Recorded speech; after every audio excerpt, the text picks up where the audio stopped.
Welcome to Dobby's Repairs. I'm Dobby the Fixing Elf, and this is what's in my toolbox, the series where I show you the tools I use to repair cars and fix things. So let's find out what's in my toolbox today. And in this instalment, we have this Ford wheel bearing kit, or Mark II wheel bearing kit. This is the standard Mark II wheel bearings that are 78mm wide and round, diameter, so to say. And yeah, this is again for Fords, Mazdas and Volvos. Before we go any further into this review, I'd like to say if you're new here, consider subscribing and see lots more of my great content. If you'd like to drop a like if you enjoyed this video, that'd be great. Let's get back into the tool now. So, in this kit we have all the bits we need to remove and install the Mark II wheel bearings. They're the ones with the hubs built in. I'll show you one of those in just a moment. So we have the removal backing plates, the installing plates, this plate here that holds the bearing, which is what we use to install it and remove it. We also have some spacers just at the front here. Two little screws with a 6mm hex in them. They hold these plates together. We have the driving screw or the forcing screw, whatever you want to call it. We have the removal little collet. We have this lovely drive nut, as I'm going to call it. And basically what happens is this goes on here and this drives it through to remove it. Also under here we have a little plate. This is the backing plate. Let me get this out of the way for a second. This is the backing plate. This helps protect your ABS sensor. The beauty about this kit is, at least on the Ford that I've worked on with it, you don't have to remove the ABS sensor. Just line this little divot up on either side depending on how deep your ABS sensor is. And that'll protect your ABS sensor as you're pushing in the new bearing. Yeah, it's a pretty handy little kit. We'll go through it. Obviously with all these sort of kits that require forcing, I'll make sure everything's well greased. So multi-purpose grease is your friend here. So in front of you is everything we need to remove a wheel bearing, one of these Mark II wheel bearings. So this is one just here. And yeah, it's a very simple little wheel bearing.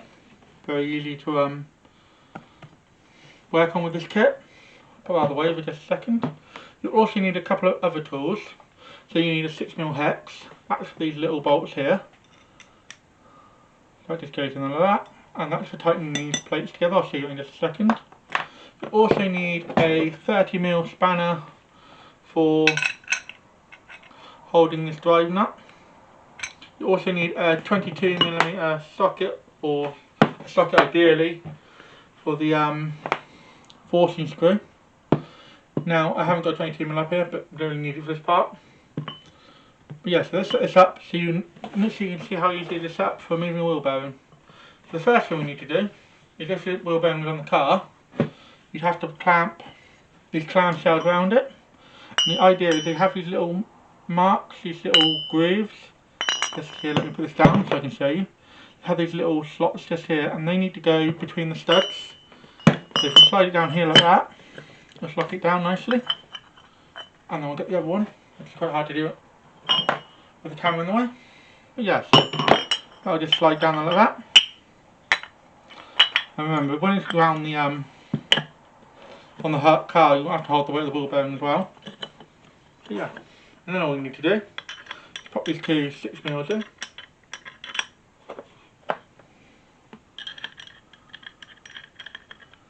Wherever the last hole is. There we go. And you'll just tighten it down quickly, just so you can see them. Tighten it down like that. So remember, the wheel bearing will be on the car, and this plate here, this black one, pushes against the wheel hub itself, the wheel steering knuckle, and that will help push wheel bearing off. Because the next step for us is we install this little drive socket that just pushes on the inner race of the wheel bearing. And this, when you've got the forcing screw in, just push it out like that. I'll stand up like that for a minute just for ease and simpleness. Then we have this big plate here, and it's got these little holes in it. And in these little holes go these little spacers. These allow even pressure across the whole of the surface. I'll pop all four of these in like so. Yeah, very simple. Just get it lined up. And all you have to do is line it up with the holes on the front of the one. Everything falls out, that's always the way. Again, it's a bit easier when actually on the car. So just line these up like so. Get everything all lined up. Around that, and grab the last one. And yeah, that's the basic installation of this hub puller as it's going to be now. So it's pulling mode, and we'll just switch it over.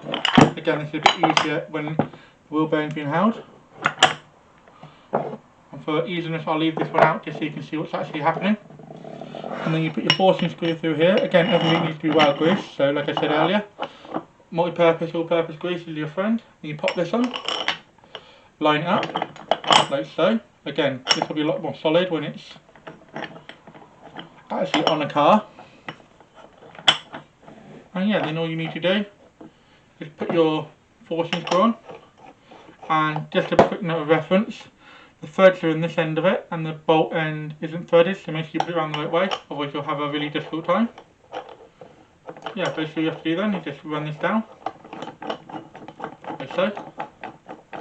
It will spin a bit, but basically the idea is, once you've got it all in place, when you turn the 22mm end, it will push the wheel bearing out. You'll see that in the bit of footage I'll show you in just a moment. So as you can see, we have it all set up on the car. At the back we have the 30mm spanner, the forcing nut, and also the forcing pusher or removal tool, whatever you want to call it. And at the front we have the rest of the tool, the backing plate and the puller, along with a 22mm socket on the breaker bar. This just makes it nice and easy. You can use an impact to do this, and it does make it quite quick. But this is in real time, so it takes less than a minute roughly to remove it, which is pretty good. And yeah, if I'm doing it by hand, it just gives you that bit more control. So if you feel something snagging or binding, you can stop easily. Sometimes with an impact you can't really feel these sort of slight problems. But yeah, just keep working out. It comes out really smoothly and easily. This can be quite a pain, but this tool makes it super easy. And you can see there's that backing plate I talked about pushing against the steering knuckle, while the forcing pop screw just forces it all the way through. I'm going to switch to a ratchet. I would say be careful here. When you get to the end, it will fly out because there's nothing to hold it on. Just go nice and gentle, or you'll end up with a wheel bearing on your foot, and that's not nice. So now in front of us we have everything we need to reinstall the wheel bearing with this kit.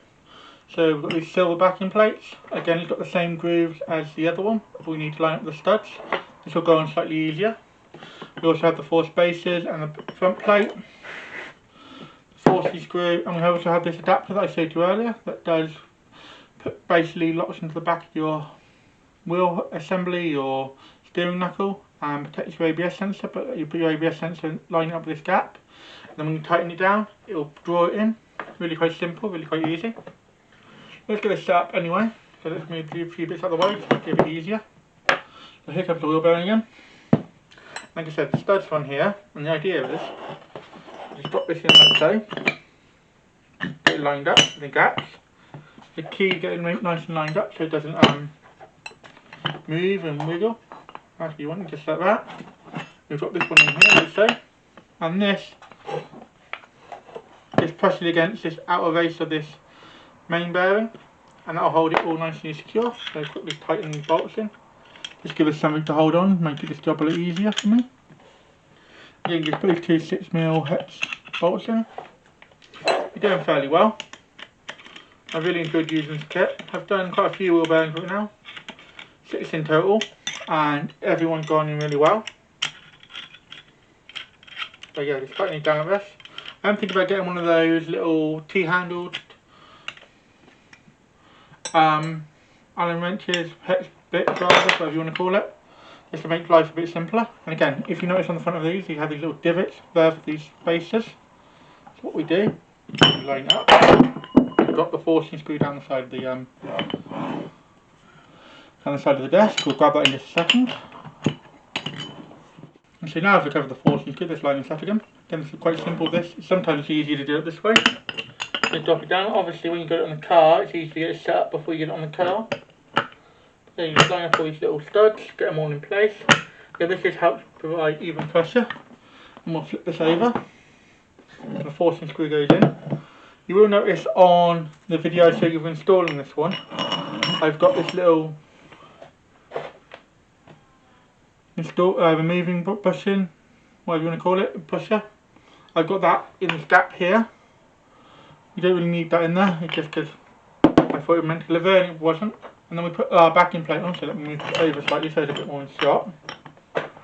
Bear with me 2 seconds. Now what you do, you lift this whole assembly up in line, and then you put your backing plate on, like so, over the screw. Then we'll get it all nice and secured, like so. Remember, so the wheel hub, this would be live with the wheel hub. This would be through the wheel hub. This would be somewhere near the back of the steering knuckle. And then you put your bolt on the end again, and just tighten it down. And then switch to turn it clockwise. I'll show you some footage of that in just a moment. Yeah, basically that's all you need to do. And as you drive it in, just slides in nice and easily. Now on the installing process, I have sped things up. You just need to line the wheel bearing up with the hole on the steering knuckle. Get everything lined up, and then here goes the backing plate. Again, this is a bit faster. It takes about 5 minutes to install one of these wheel bearings with this tool. I just sped things up so you haven't sit for the whole thing. As you can see, I'm tightening back the forcing nut. Get everything lined up, nice and straight. And yeah, we'll put the spanner on next. We'll get it the right way around. Once the spanner's on, we'll use a ratchet to drive it in. Again, you only need a ratchet to drive it in. You can use an impact, but like I said in the previous clip of me removing it, it's a lot easier to use a hand tool and get the control and the feel of everything. And you can see it makes such short work of it going in. No real pressure needed. As long as you've cleaned up the hole really well, it goes in nice and easily. And yeah, this is just nice and simple. Just drive it down until it bottoms out. And once it bottoms out, you can't go any further, and that's properly installed. You'll feel it when it bottoms out, because it will really struggle against the steering knuckle, as you can see here. Final part of this video, and the final thoughts of this video. So yeah, it's a really good little tool. You've seen it in action.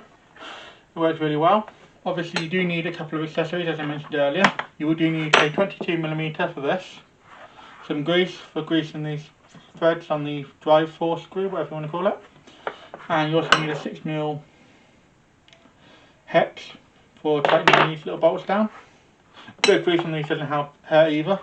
But yeah, overall it's a really handy tool, and it makes installing those Mark II wheel bearings very easy and very simple. And yeah, overall it's a really good tool. The only few tips I will give you before I give it the final rating is make sure you line up these little tabs, especially when you're on the installer. It's really important. It means you don't over tighten it into the wheel face, into the steering knuckle, and it just makes life very simple and very easy. And it can also be a bit of a pain in the bum to get off. But I'm going to give this tool a 5 spanner rating, which is a first for the channel in over 100 watts in my toolboxes. So this is the first tool to get a 5 spanner rating. It is really good at its job. Can't really see many ways they can improve it. But yeah, it's a really good tool, and I'm really pleased with it. And with that said, I will thank you for watching. Obviously if you're new, like this video, subscribe, and if you want to become a member of the channel, it's only £1 a month, get early access to my videos, then please do so. Thanks for watching. If you enjoyed this video, why not drop a like? Any questions or feedback, let me know in the comments. I normally drop 2 videos a week, so if you haven't subbed to the channel yet, you should, and then you'll never miss another video. Do you know anyone else who would enjoy watching this video? Then feel free to share it with them. Thanks for watching until the end. Have a sensational day.